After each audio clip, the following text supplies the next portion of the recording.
Assalamualaikum warahmatullahi wabarakatuh. Waalaikumsalam warahmatullahi wabarakatuh. Kami kelompok 5 akan mempresentasikan hasil kelompok kami, yaitu keterampilan menulis yang dosen pelakunya Pak Amin Fadri, SPDI MPD. Saya selaku moderator dan di samping saya rekan-rekan saya. Baiklah, mempersingkat waktu, saya akan mengalihkan kepada presentator pertama, kepada Saudari Rahmadina Siregar. Saya persilakan dengan segala hormat. Terima kasih kepada moderator. Di sini saya akan menjelaskan tentang pengertian dan manfaat menulis.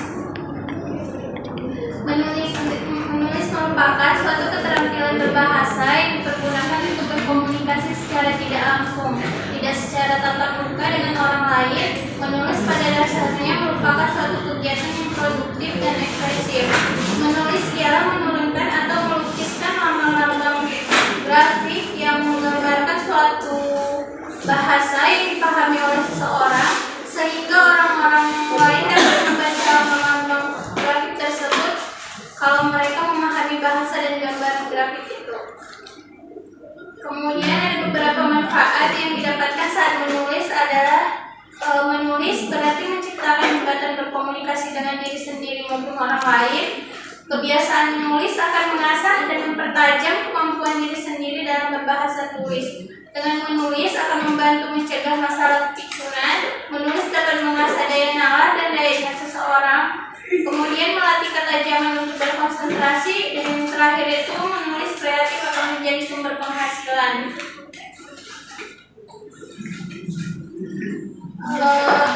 Dan yang kedua itu adalah keterampilan menulis pemula. Menulis adalah satu proses berpikir dan mengolah pikiran itu dalam bentuk wacana atau karangan. Kajian dan latihan yang akan kita lakukan guna memperoleh keterampilan menulis menggunakan pendekatan proses dari bawah ke atas. Dalam hal ini kita mulai kajian dan latihan kita dari aspek menulis kebahasaan.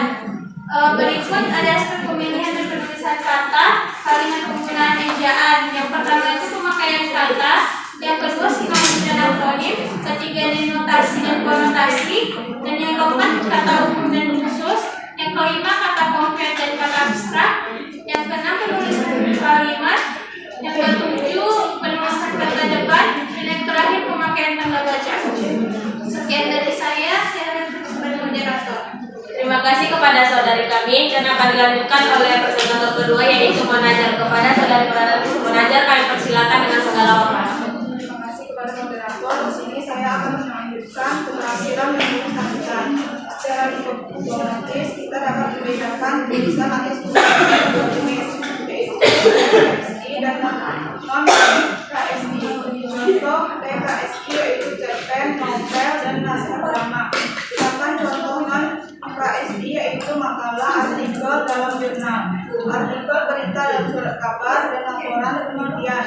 Dari contoh tersebut kita dapat mengatakan bahwa FKSI merupakan hasil kegiatan kreatif imajinatif penulisan yang berupa karya tulis yang biasanya digolongkan ke dalam tulisan kesastraan. Non-PKSI merupakan hasil kegiatan penulisan yang mengandalkan logika dan pengamatan penulisannya. Oleh karena itu dapat dikatakan bahwa tulisan non-PKSI cenderung bersifat logis dan empiris.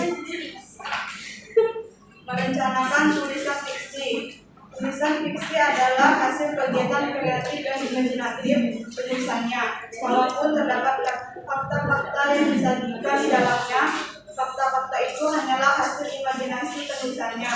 Mungkin juga tulisan itu diciptakan berdasarkan pengamatan terhadap fakta-fakta itu, hanya dijadikan sebagai sumber inspirasi. Setelah diramu menjadi suatu tulisan fiksi, apakah terbentuk cerpen, novel, atau naskah drama, fakta empiris itu berubah menjadi fakta imajinatif. Merencanakan tulisan non-fiksi. Pada terhadap perencanaan, antara lain seorang penulis harus melakukan pemulihan terhadap topik karangan, merumuskan juga karangan, dan menulis dalam karangan. Satu pemilihan topik.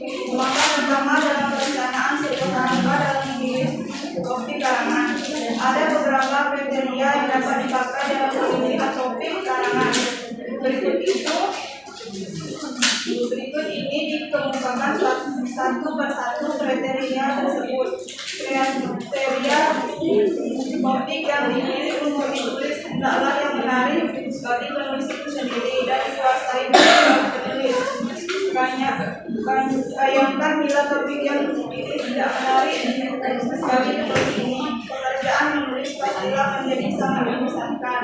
Kemudian apabila topik yang dipilih tidak begitu dikuasai, maka sudah tentu tulisan yang disusun pasti tidak dapat dikembangkan dengan baik atau dibingkai oleh atau dibekali isinya. Oleh karena itu, topik yang kita pilih untuk ditulis haruslah menarik bagi kita dan dikuasai substansinya. 2. Perumusan tujuan. Setelah topik tulisan dipilih, kita harus merumuskan tujuan tulisan kita dengan tulisan yang akan disusun. Kita dapat bermaksud memberi pengetahuan atau penjelasan kepada pembaca menyangkut topik yang kita pilih. Mungkin pula tujuan yang ingin dicapai dalam menulis adalah berupa mempengaruhi sikap pembaca dan tidak inginkan.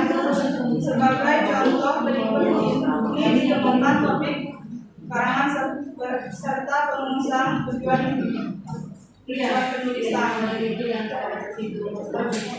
Terima kasih kepada saudari Monaja, dan di sini saya akan melanjutkan yang ketiga, penulisan kerangka karangan.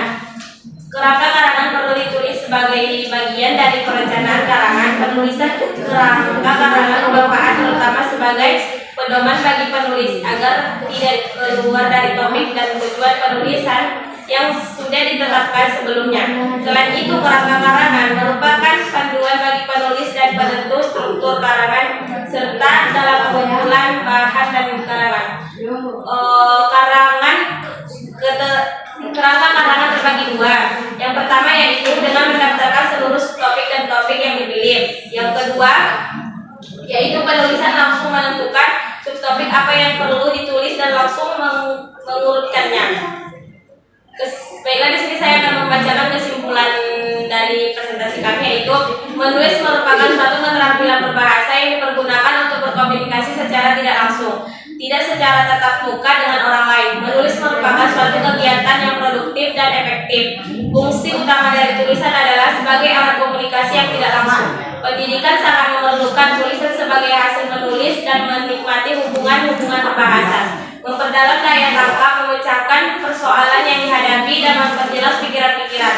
Penulis yang baik akan menguasai prinsip-prinsip menulis dan berpikir logis guna mencapai tujuan dan tulisan.